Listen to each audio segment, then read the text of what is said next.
And you seem to have a very open relationship with your rivals, with other drivers. Is that something that's gone back to those days as well, sort of friendships? No, look, I don't. Maybe I have respect, like I have real respect for everyone because no one showed differently. If someone here doesn't give me the respect, I will do exactly the same back and whatever it's needed to be done, literally. But as soon as people keep the respect up and everything, I'm happy to be nice. But I don't have many friends in the grid. Like Oli, it's because we live very closely to each other and we know already each other for quite a while. And Max, because he has been helping me for many years. And Fernando, and that's it. But those three. Those three. The rest, I don't. I respect. I talk a bit, but not really much. Like it's just hello and some chats like this. But yeah. Well, can we talk about those three then? Tell us more about Oli Bearman, and is he almost like a brother? Do you guys get up to no good together and have fun away from the race? Well, we had a lot of fun in last year, this year as well. I think we train together in Monaco. I believe, Oli, we became very close at the end of last year because I think we were going through a very similar moment. He was going to F1, I was going to F1, two rookies. Then we were pushing like crazy to, catch up and do the best. So we were training a lot together. We were in Monaco with our girlfriends, so sometimes we were going out for dinner and stuff with couple of stuff, and yeah, it became something like this. But when we are on track, we race each other very hard, like some crazy defensive moves from his side, my side.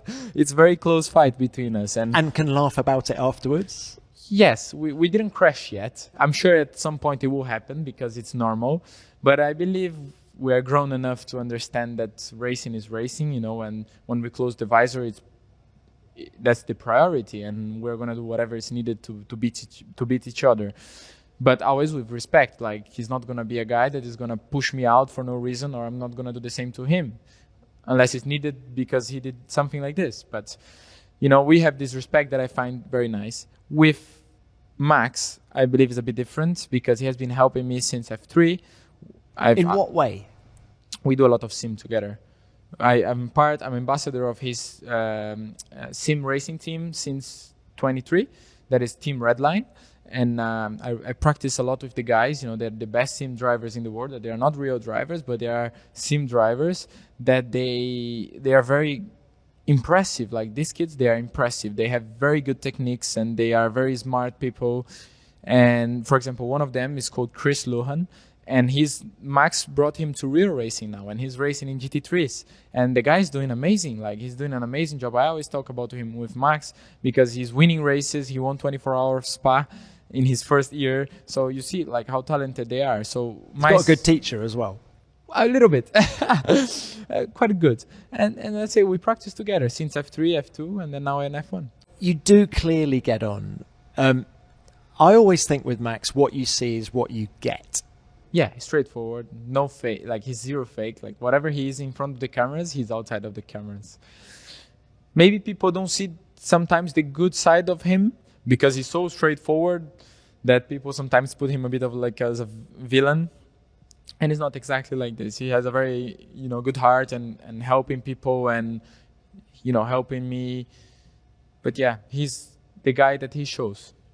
He helps you. Do you think if you became a genuine rival on track, championship rival, do you think that would change?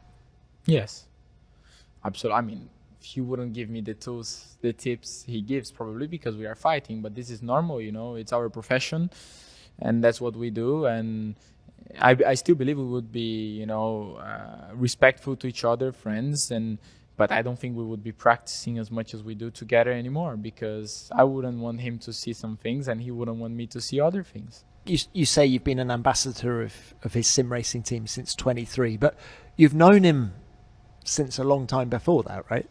Yeah, like I know him for quite a while, but let's say we started this friendship in 23, but I know him since 17 in karting when I took our first picture together when I was like here. and him, and was the first time I met That him. came up the other day, didn't it, actually? And he remembered that photo being taken, I remember. Yeah, exactly. It was in Adria, and it was amazing.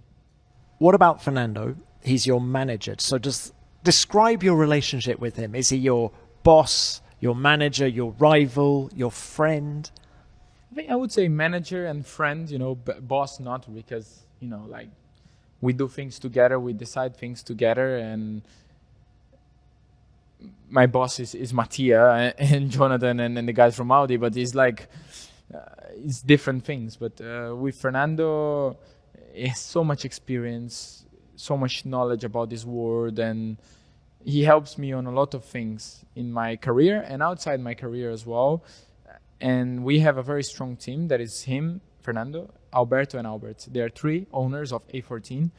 And then together they share all the responsibilities, contract-wise, logistic-wise. And Fernando, obviously with the driving side and helping me to get inside Formula One, pushing a lot with Sauber.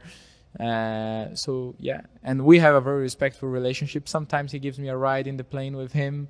I give him some rides back home in Monaco when we land. So now, unlike Max, who you don't really see on the track at the minute because he's at the front, you're in the middle. You do race Fernando quite a lot now, don't you? Yeah, I do. Yeah, it's funny. Is it funny or It's funny, but it's hard. He's quite crazy. do you learn a few tricks off him? Yes, he does a lot of them. I try to learn.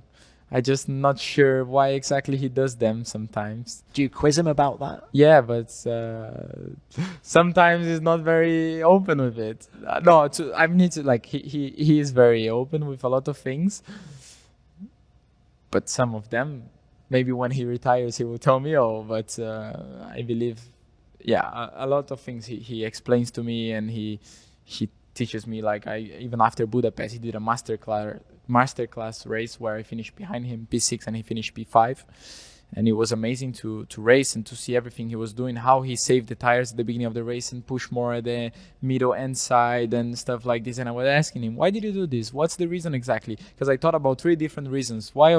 Which one of them is the truth one? And stuff like this. Would you be in Formula One without Fernando's influence? No, I don't think so. I don't think so. I think obviously Fernando is not only the guy that's pushing Gabriel for getting to Formula One, but he helped me to get my F3 contract in a very good team. He taught me a lot that season, in a rookie season. He taught me a lot in my F2 rookie season, and yeah, I mean, I'm not so sure I would be here. I'm not so sure I would have won F2 and F3 if he was not managing my career and getting my seat in F1. And did he help get you to McLaren for those 2 years? Yeah. I mean, McLaren showed the off. It was not us going to McLaren. It was McLaren coming to make an offer to us. But then it was him talking to Zach many times and negotiating and talking and pushing for some things. He was very involved on that.